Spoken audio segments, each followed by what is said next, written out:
Dalam kesempatan ini kita akan menyampaikan terkait dengan praktek sholat berjamaah antara imam dan makmum.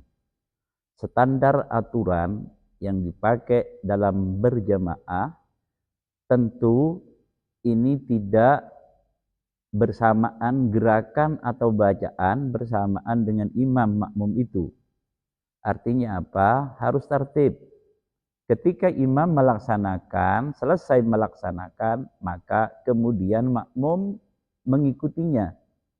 Sebagaimana contoh dari awal ketika imam melaksanakan takbir Allahu Akbar. Ini yang namanya makmum harus musyaro'ah. Artinya cepat untuk melaksanakan yang namanya takbir Allahu Akbar. Agar apa? Karena fadilahnya itu ada. Barang siapa yang menututi takbiratul ihramnya imam, itu tentu pahalanya sangat besar.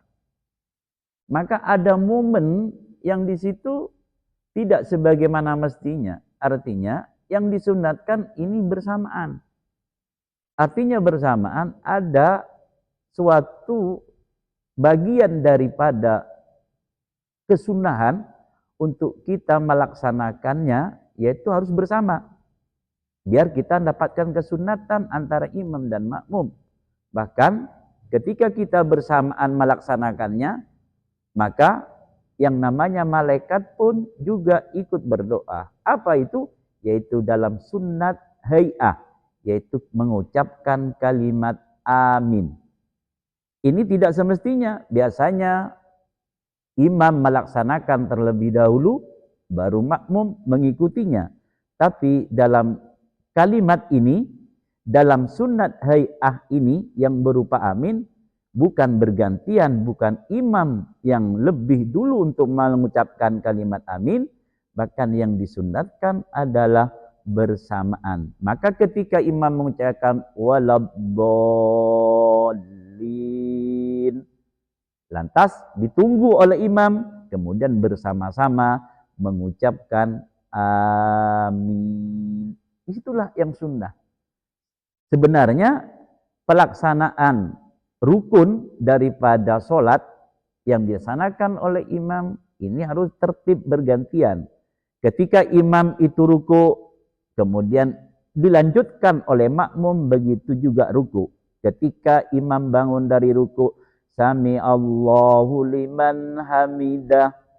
Dahnya ini menunjukkan apa? Menunjukkan imam dalam posisi tegak berdiri. Maka setelah itu makmum mengikutinya. Maka ini merupakan aba-aba yang kita kenal bahwa takbirnya itu adalah takbir intikal. Karena di dalam sholat itu ada dua takbir namanya, kalimatnya sama, cuman namanya beda. Yang pertama namanya takbiratul ihram. Takbir ihram adalah bagian daripada rukun sholat. Tapi kalau takbir intikal itu sejatinya memberikan aba-aba kepada makmum bahwa dia mau melaksanakan rukun itu, sekaligus memberitahu bahwa rukun yang dikerjakan oleh imam itu selesai. Dan ini merupakan PR bagi imam. Ketika imam tidak sesuai dengan takbir intikalnya dengan gerakannya, maka mengkhawatirkan sholatnya makmum itu batal. Buktinya, ketika kita melaksanakan ruku, lebih-lebih ruku, karena satu rakaat itu dianggap satu rakaat. Ketika kita menutupi ruku bersama imam secara tumakninah.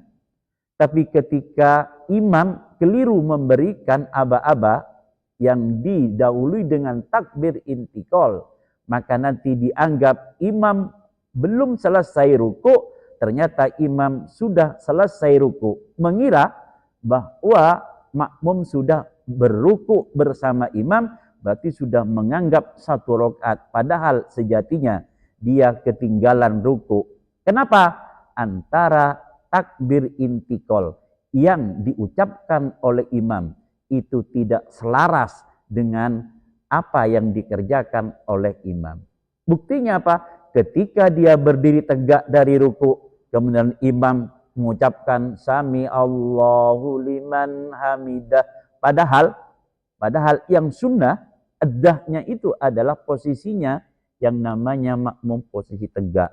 Ternyata sami Allahnya itu oleh imam dibaca dalam posisi tegak. Dikira oleh makmum imam masih dalam posisi ruku sehingga menganggap bahwa rukuknya makmum bersamaan dengan imam. Arti konsekuensinya berarti makmum mendapatkan 1 rakaat. Semestinya dia enggak mendapatkan 1 rakaat. Artinya apa? Di dalam sholat itu memang ada aturan lebih-lebih di dalam sholat berjamaah. Kata Al-Imam Ghazali, orang berjamaah itu dibagi menjadi 3 kelompok. Kelompok yang pertama itu mendapatkan 27 pahala. Yang namanya 27 derajat. Bisab'in wa isrin. Kemudian yang kedua, kelompok yang kedua, yaitu kelompok yang hanya mendapatkan 1 pahala. Kemudian kelompok yang ketiga ini adalah sholatnya bisa menjadi batal. Kenapa? Karena dia mendahului dari pekerjaan imam. Yang kedua dapat 1 rakaat, itu adalah sholatnya berlomba dengan imam. Tapi yang 27 itu tertib ketika imam ruku, dia lalu ruku. Ketika dia bangun dari ruku, dia lalu bangun dari ruku. Ini namanya tertib. Oleh karenanya, maka berjamaah itu perlu kita perhatikan, yaitu dengan cara yang telah disyariatkan oleh baginda Nabi Muhammad SAW melalui penjelasan para ulama.